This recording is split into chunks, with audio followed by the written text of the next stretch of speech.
Fala galera, beleza? Sejam bem-vindos a mais um vídeo do canal Mistérios Curiosos. Hoje vamos fazer mais um especial do mês.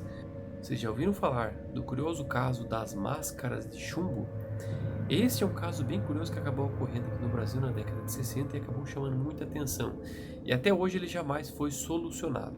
Então, roda a vinheta.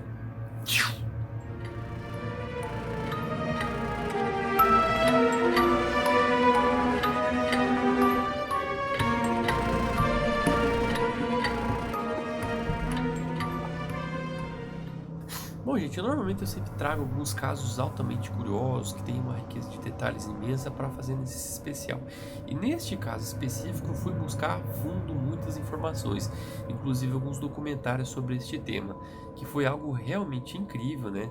Poucas pessoas tiveram acesso a tantas informações e este caso acabou ficando até hoje sem uma possível solução, justamente por causa dos incríveis acontecimentos que determinaram estas supostas mortes e até agora não foi solucionado, né? Então vamos desmistificar um pouquinho mais de cada detalhe, contar um pouquinho dessa história tão interessante e o porquê, né, que a gente pode chegar a uma conclusão que se isso foi realmente algo sobrenatural, será que foi algum tipo de experiência macabra que foi feito, né? E como que eles chegaram a morrer de uma forma tão misteriosa assim, beleza? Então vamos para o título.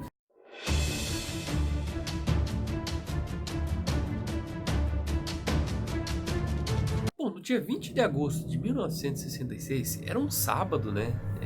E algo curioso acabou sendo encontrado em um morro que fica na cidade de Niterói, no Rio de Janeiro.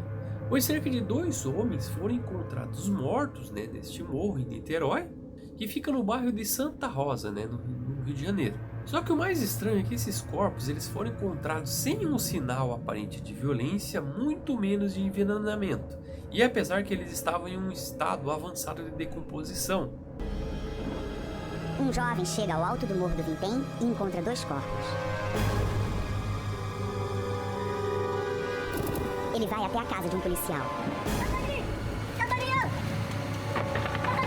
Inexplicavelmente, o policial não dá ouvidos à denúncia. Eu acho que eles estão mortos. Ah, menina, que saco, moleque. Esse primeiro policial, ele foi inclusive na época questionado se ele teria ido no local, passou a mão no dinheiro que eles tinham e ficou em silêncio.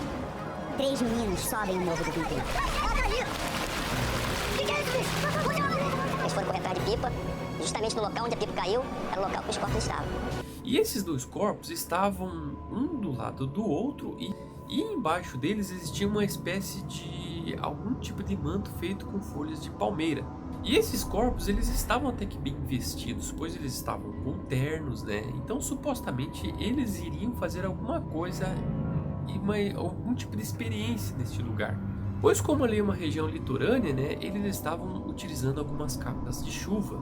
E como eles estavam em determinado tempo ali já, né, em estado avançado de decomposição, as pessoas que encontraram eles verificaram que tinha alguns objetos estranhos, cheios de detalhes e que acabou justamente justificando este suposto mistério. E a gente chegou até aqui. Onde está esse marco de ferro hoje? Era um marco de cimento, uma demarcação de lotes, se eu não me engano. E eles foram encontrados por aqui.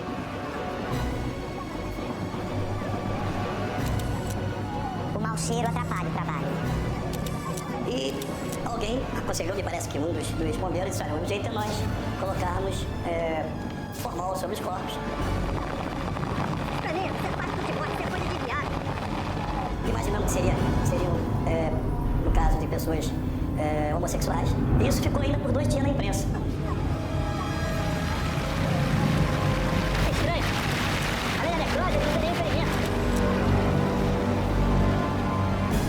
Nenhum tipo de ferimento. De arma de fogo ou de arma branca. Não havia ferimento. Júlia, o que é isso? O que sai nessa casa? Isso é terra, chumbo? Pois foram encontrados lá um estranho marco de cimento, umas garrafas d'água. E estas garrafas d'água, tinham uma propriedade de magnésio, né? Então supostamente era referente a algum tipo de experiência que eles possivelmente iriam fazer ali. E nesses objetos tinham toalhas, papéis, Mas o que mais acabou chamando a atenção das pessoas foi justamente um óculos estranho, né?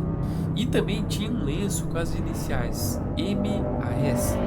Tinha também 2 toucas de máscaras de chumbo e algumas equações, né, de eletrônica básica.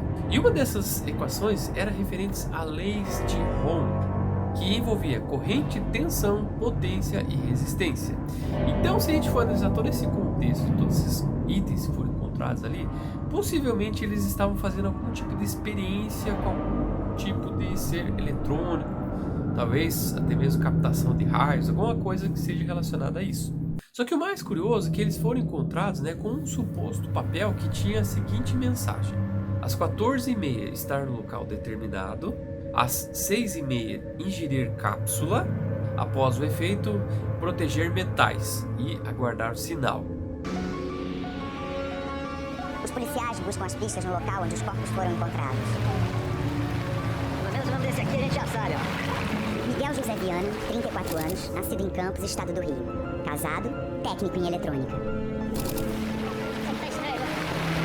Um sujeito chamado Miguel José Viana estaria fazendo com o lenço as iniciais AMS. Mas veio alguém da família. Não, tá estranho. Eu conversei com a minha cunhada e conversei com a esposa do Mandoni e não existia esse lenço. Até porque não existia ninguém na família com essas iniciais. Tudo vieram de Campos na quarta-feira, dia 17. Tudo bem, né? Os dois vieram fazer aqui em cima. Não faz sentido. Será que esses bilhetes aí não ajudam? Um dos bilhetes continha uma série de letras e números. O outro trazia as seguintes instruções: 16h30, estar no local determinado. 18h30, ingerir cápsulas. Após efeito, proteger metais e aguardar sinal máscara. Tá na cara que eles pretendiam voltar. Senão não teriam pego o vale do casco de água mineral. Agora a gente tem que saber o que eles queriam fazer com essas toalhas, né? Nunes, descobriu o nome do outro, ó. Manuel Pereira da Cruz, 32 anos. Nascido em Campos, estado do Rio. Casado, técnico em eletrônica. O que eu acho intrigante, esses sujeitos estão mortos aqui há pelo menos uns 3 dias. O lugar é cheio de urubu, de ratos. Como é que não foram atacados? Vai ver, não aprovaram o cardápio. Aí que acabou gerando esse incrível mistério, né? Pois muitos das pessoas que tiveram acesso a esses corpos, inclusive o próprio legista, ele não conseguiu encontrar qual a causa aparente que fez com que eles morressem. Não tinha qualquer tipo de contaminação por radiação, envenenamento, violência, nada. E como neste período deste mundo subúrbio, né, de Niterói, ele era de difícil acesso, poucas pessoas iam até este local, né? Justamente porque esses corpos demoraram a serem encontrados, esses técnicos acabaram se envolvendo nesta curiosa experiência, né? Inclusive existiam alguns relatos que este tipo de caso possa ter sido relacionado a algum tipo de experiência com OVNIs ou a aparição de objetos voadores, né? E mesmo depois das autópsias, eles fizeram inúmeros exames com várias partes dos corpos deles, né? E não foram encontrados qualquer tipo de substância que pudesse explicar a causa da morte desses radiotécnicos. Então, o mistério primeiro foi como que eles morreram, né? Será que houve envenenamento, algum tipo de substância? Nada foi encontrado nas substâncias dos seus corpos. 5 dias depois das mortes, os corpos de Miguel e Manuel foram liberados do Instituto Médico Legal. A liberação foi feita de forma irregular. O irmão de Miguel vai ao IML de Niterói com o sobrinho Vadir para liberar os corpos. Meu nome é Paulo Viana, sou irmão de Miguel. Quem? Miguel Viana, que morreu junto com o amigo dele, o Manuel. Ah, os dois, do modo. Isso. Isso aqui tá muito movimentado, eu tô segurando tudo sozinho. Inclusive, já fiz o trabalho. O senhor é médico legista? Não exatamente. Mas é que os corpos estavam muito prejudicados. Como tinha um papel com eles que falava em ingerir cápsulas, eu pensei que eles pudessem ter sido envenenados. A gente tem que trabalhar rápido. E como o médico legista não estava, eu mesmo fiz o serviço. Mas como? E eu trouxe esse corpo pra cá, só com um detalhe. Eu não consegui o atestado de óbito. 2 dias depois, o repórter Mário Dias vai ao IML e fica perplexo. Então os corpos foram liberados no mesmo dia sem atestado de óbito. É isso mesmo. Mas isso foram pra mim. Jogaram no lixo. O quê? Mas você não viu, jogaram no lixo. O mistério da morte de Miguel e Manuel se tornava praticamente impossível de ser decifrado. As vísceras, uma pista fundamental para o esclarecimento do caso, tinham sido jogadas no lixo. Eu vi as vísceras colocadas numa prateleira. E eu perguntei, mas como? Doutor, as vísceras estão podres. Mesmo porque nós não temos reagentes. E o que foram feitos com as vísceras? Local das coisas podres, jogado fora. Aí vocês perguntam como que eles foram identificados? Primeiramente que eles estavam com seus documentos, né? Então foi muito mais fácil identificar eles posteriormente, né? para ter acesso diretamente aos documentos deles. Um deles se chamava Miguel José Viana, de 34 anos na época, e Manuel Pereira da Cruz, que tinha seus 32 anos. E eles eram moradores da cidade de Campos do Goitacazes, que fica no interior, né, do estado do Rio de Janeiro. E por incrível que pareça, eles até mesmo fizeram alguns exames grafotécnicos daqueles bilhetes para ver se eles que fizeram aquela grafia, e posteriormente foi verificado que algum outro tipo de pessoa tenha feito aquele bilhete, né, ao qual identificou para eles fazerem esse tipo de experiência. Então existia uma terceira pessoa envolvida neste caso. E para vocês terem uma ideia, alguns dias antes, mais ou menos no dia 17 de agosto, antes dos corpos serem encontrados, existiam alguns relatos de moradores que viram alguns tipos de objetos discoides, seriam como objetos voadores não identificados, andando naquela região. Aí que começaram a surgir alguns relatos de aparição de OVNIs.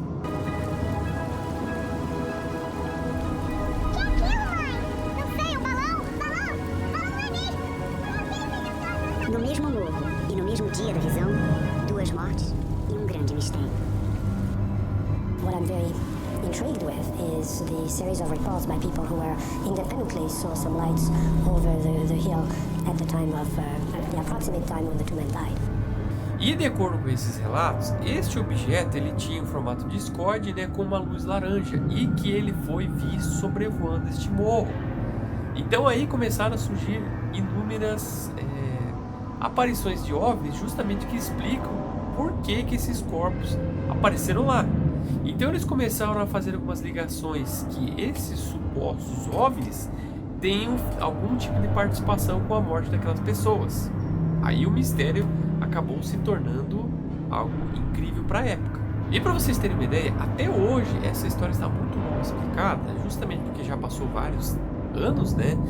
E muitos detalhes foram justamente explicados, muitos testes foram realizados, muitas testemunhas foram ouvidas, e todas elas justamente vincularam o ocorrido ao aparecimento de OVNIs. Então isso acabou chamando a atenção de muitos ufólogos para pesquisar a fundo sobre este curioso caso. Em setembro de 1966, um repórter foi à oficina de Miguel e encontrou o livro A Vida no Planeta Marte, com várias anotações. A partir daí, e do depoimento dado pela família de Gracinha à polícia, que teria visto um OVNI sobrevoando o Morro do Vintém, a versão sobre discos voadores ganhou destaque na imprensa. Era muito mais interessante naquela ocasião para os jornais, no modo geral, e era muito mais factual o aparecimento de objetos voadores não identificados.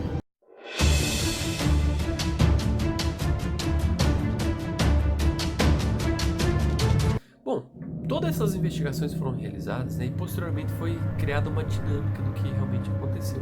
Tanto Miguel quanto Manuel, eles deixaram bem claro para os seus familiares que iriam viajar para São Paulo, né, de acordo com o trabalho, com outro tipo de motivo. Só que as passagens deles foram para o Rio de Janeiro e Niterói. Então, teoricamente, eles estavam fazendo esse tipo de coisa escondida das suas famílias. Aí que existe a participação de uma outra pessoa, que seria o terceiro integrante dessa suposta experiência, que seria do senhor Elcio Correia Gomes, que foi a pessoa responsável por levar esses integrantes até este morro para fazer esses supostos experimentos. E de acordo com esses relatos, ele era espírita e acabou introduzindo esses 2 personagens, né, neste morro para que eles pudessem fazer todos esses acontecimentos. Inclusive os ajudou, né, a comprar todas as estruturas, os objetos estranhos, né, para fazer as experiências necessárias, né. O mais engraçado é que eles acabaram subindo este morro no período que iria acontecer uma forte tempestade de chuvas. Enquanto muitas pessoas estavam fugindo desta tempestade, eles decidiram subir o morro sozinhos. Enquanto o irmão de Miguel reconhecia os corpos em Niterói, em Campos, interior do estado do Rio, onde Miguel e Manuel moravam, os policiais investigavam os passos deles nas últimas 24 horas que antecederam a morte dos 2. Veja o que os policiais descobriram. Os policiais procuram o pai de Miguel. Na casa, já estão vários parentes e amigos. Dentre essas pessoas, tinha um rapaz que era até colega meu particular, e que ao sair, na saída do delegado, ele chamou o delegado e disse que ele tinha lido o jornal, que ele sabia de tudo e tal, que o Elcio Gomes era um elemento ruim, que tinha vários defeitos e que não era honesto e que tinha causado a morte dos 2. Elcio Gomes era espírita e amigo de Miguel há muito tempo. A amizade ganhou mais força quando Miguel e Manuel aderiram ao espiritismo. Juntos com Elcio, Miguel e Manuel fazem trabalhos espirituais com explosivos. Elcio Gomes, que trabalhava com Miguel e Manuel, passa a ser o primeiro suspeito das mortes. Ele chegou a ser preso e levado para Niterói. No final de 3 ou 4 dias soltaram o Elcio porque não encontraram elementos para acusar o Elcio de nada. Pouca coisa se sabe sobre experiências espirituais com explosivos. Minha família tinha muito conhecimento sobre isso. Será que o envolvimento dos dois com o espiritismo poderia explicar a presença das toalhas, dos bilhetes e das máscaras de chumbo no Morro do Vintém? O que será que aconteceu naquele morro? O fato por si só, ele já se inventa. Ele não é um fato comum. Ninguém é morto, é encontrado morto, 2 pessoas encontradas mortas com máscara de chumbo lá.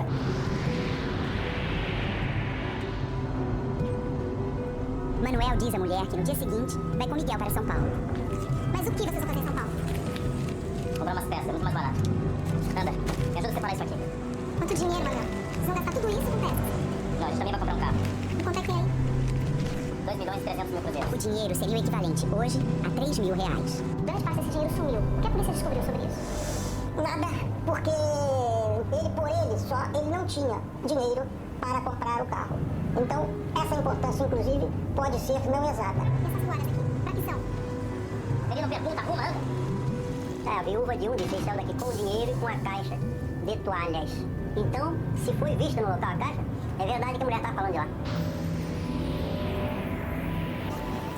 Miguel e Manuel, em vez de saírem de Campos, onde moravam, para São Paulo, viajam até Niterói. Pouco antes da partida, Miguel encontra uma sobrinha. Oi. Tá indo pra onde, tio? Pra São Paulo. Vai fazer o que lá? Compra um carro. Em São Paulo? Por que você não compra aqui? É mais barato. Eu preciso saber de uma coisa. Depois, quando eu voltar, eu te encontro se eu acredito mesmo nessa história de espiritismo ou não. Horas depois, Miguel e Manuel estariam mortos. Então houve uma série de reviravoltas nesse suposto caso, justamente porque as investigações levaram alguns outros integrantes, né, que posteriormente se acabaram achando o Sr. Elcio. Sendo que, para vocês terem uma ideia, existiu um outro caso que ocorreu de uma forte explosão que houve a participação desses integrantes. Só que como não houve muitas provas referentes à participação deles, né, somente as suspeitas, eles simplesmente foram posteriormente soltos. Só que posteriormente os jornais começarem a fazer um grande estardalhaço do que havia ocorrido, né, deste curioso caso, surgiu uma estranha testemunha chamada Gracinda Barbosa. Quando ela estava passando de carro próximo deste morro, né, juntamente com seus filhos, quando ela começou a ver algumas coisas um tanto quanto diferentes. Ela é uma das testemunhas que acabaram vendo esses supostos OVNIs, e ela dizia que tinha alguns formatos discoides, tinha uma luz alaranjada. Inclusive os seus filhos que estavam com ela testemunharam o ocorrido também. A partir daí, todo o testemunho da senhora Gracinda foi publicado nos jornais, e posteriormente outras pessoas que se diziam ser testemunhas que teriam visto o mesmo que ela. E isso acabou chamando a atenção de muitos cientistas e inclusive alguns ufólogos na época. A partir daí começaram a surgir alguns depoimentos de especialistas que disseram que a causa das mortes desses técnicos foram justamente por causa dos raios.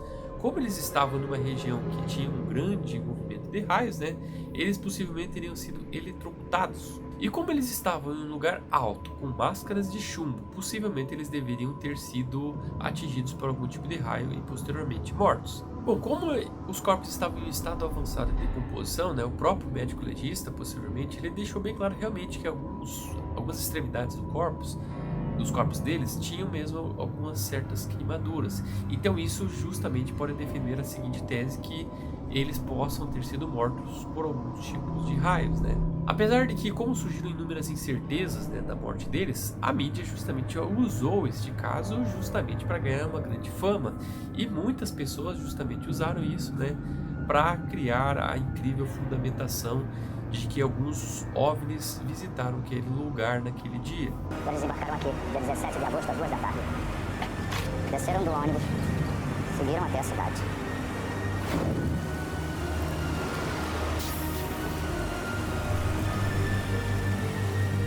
10 minutos depois, Miguel e Manuel entram numa loja de materiais eletrônicos. Esse tempo pode ter sumido, nunca mais encomendando nada aqui pra loja. É que a gente tem tudo como serviço. O que vieram fazer aqui em Niterói? Na verdade, nós estamos indo pra São Paulo pra comprar material. Ah, ótimo negócio, muito mais barato. É bom, tá quase na hora do almoço. Vamos almoçar junto?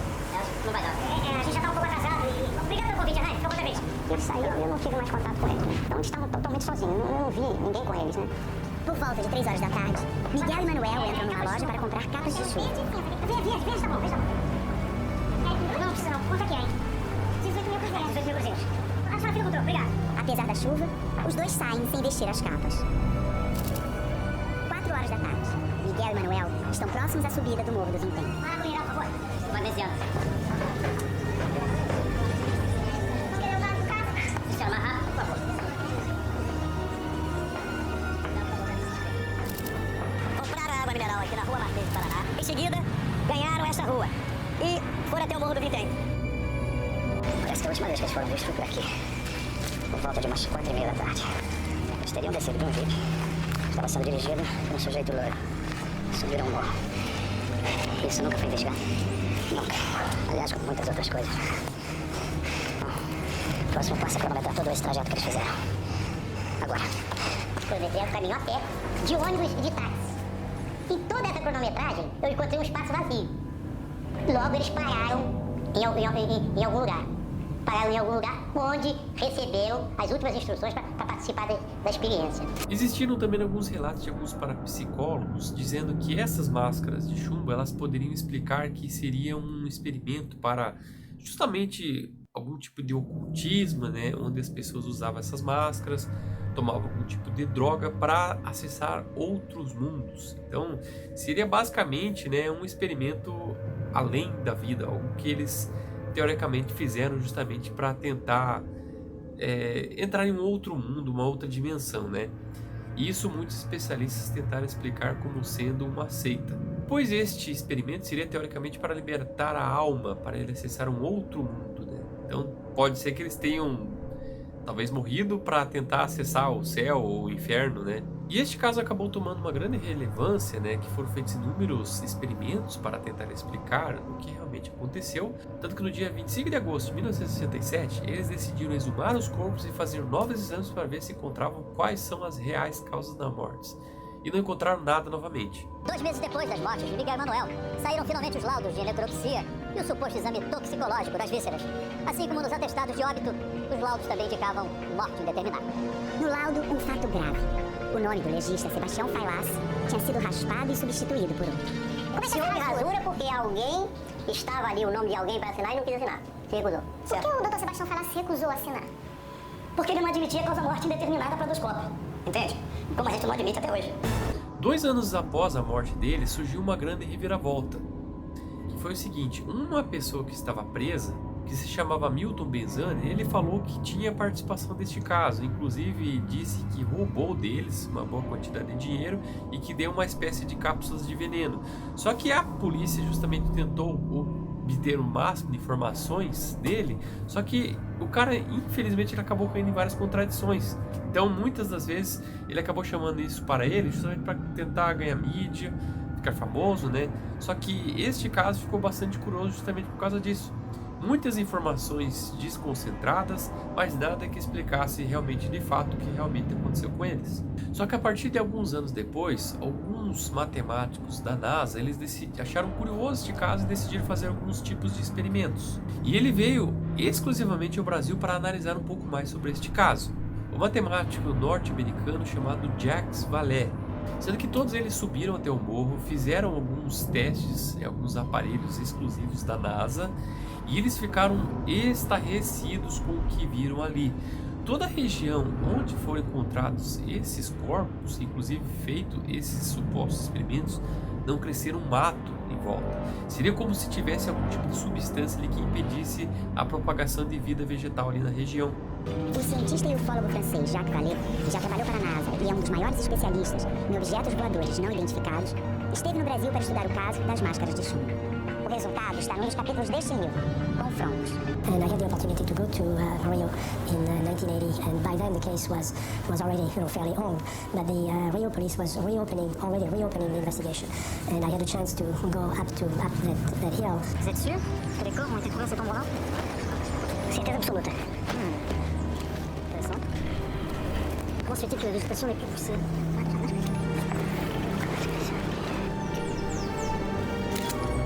What we saw was, of course, the vegetation had changed somewhat, but the spot where the bodies had been found was still bare. I mean, there was no grass there. It was very clear that something very, very unusual had happened there. Lamentavelmente, ninguém tirou nenhum tipo de amostras do solo para levar para o laboratório e constatar o que estava a mais no solo que permitiu a vegetação não crescer mais durante tantos anos. Seria basicamente como se o terreno tivesse sido calcinado, colocasse algum tipo de cal ou algum tipo de substância que impedisse que a vegetação crescesse. Aí o matemático ele chegou numa seguinte conclusão, que este tipo de acontecimento poderia explicar que houve uma grande influência de uma forte temperatura ali. Então isso defende uma tese que possivelmente tenha caído um raio ali, que superaqueceu a região, né, que tenha justamente calcinado para que não crescesse qualquer tipo de vegetação. Bom, eu vou colocar mais algumas fotos para que vocês vejam um pouquinho mais deste curioso caso.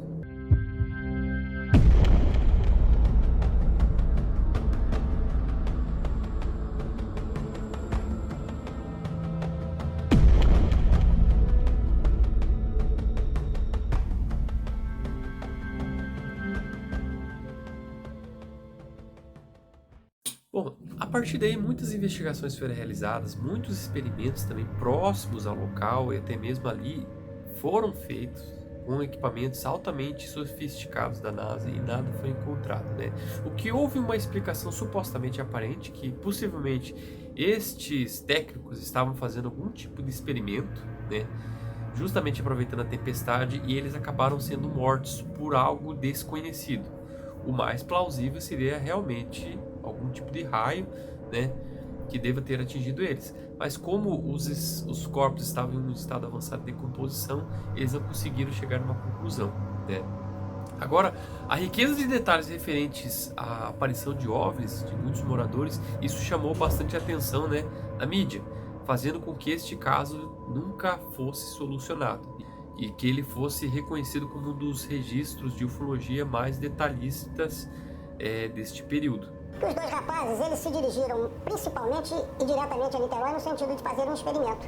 Experimento esse que provavelmente seria entrar em contato com extraterrenos.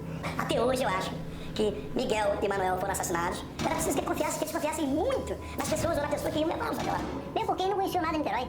Como é que esses vão chegar à rodoviária e vão lá naquele morro lá fazer uma experiência? É um acidente de percurso. Quer dizer, nem a nave sabia que eles estavam ali, né, para provocar aquilo. E ninguém poderia pensar que seres da Terra fossem colocar máscara de chumbo no rosto, né, para se proteger de alguma espécie de radiação. Evidently, they were part of a group that was doing experiments of some sort, experiment with electronics and also experimenting with explosives.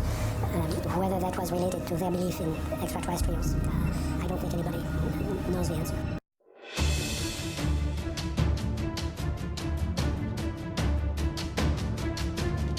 Em 1981, o detetive Saulo tem a sensação de estar meditando no quarto de um hospital próximo ao Morro do Vintém. Ele se internou para operar o estômago e sofreu um princípio de choque anafilático.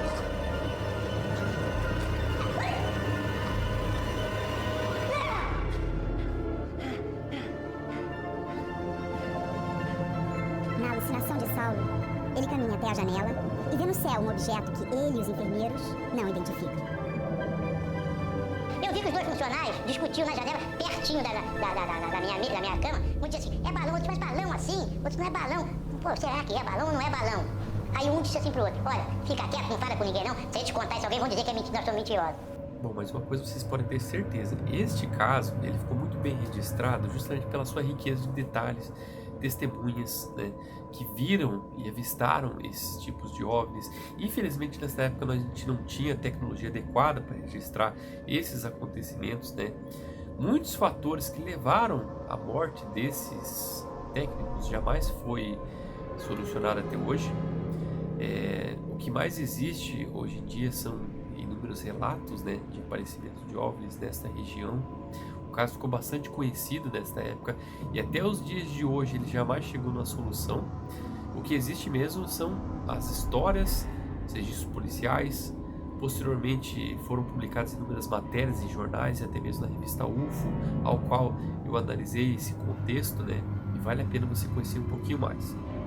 Claro que se a gente for analisar, né, que se realmente existe algum tipo de vida inteligente, com certeza ela deve ter entrado em contato com a gente ou até mesmo nos observando para ver como nós agimos quando nós entramos em contato com esse tipo de vida um pouquinho diferente da nossa, né? Mas uma coisa a gente pode ter certeza, nós não estamos sozinhos neste planeta. Claro que podem existir outras tipos de vidas muito mais inteligentes que a nossa, com uma tecnologia muito melhor que a nossa, né? Apenas nós não temos acesso ainda a essas informações, mas quem sabe um dia, né? Bom, gente, um especial bem rápido. Espero que vocês tenham gostado. Se você gostou do vídeo aqui, quem gostei para ajudar na divulgação do nosso canal. Se a gente chegar nos 10 mil inscritos, né? Eu prometo que vou fazer uma live com todos os inscritos aqui no canal, respondendo algumas dúvidas, sugestões, reclamações e por aí vai. Se você tem alguma sugestão, né? Sempre coloca nos comentários aí para colocar em pauta no futuro vídeo, beleza? Queria agradecer aqui, galera. Espero que vocês tenham gostado do tema, né? E até o próximo vídeo. Valeu!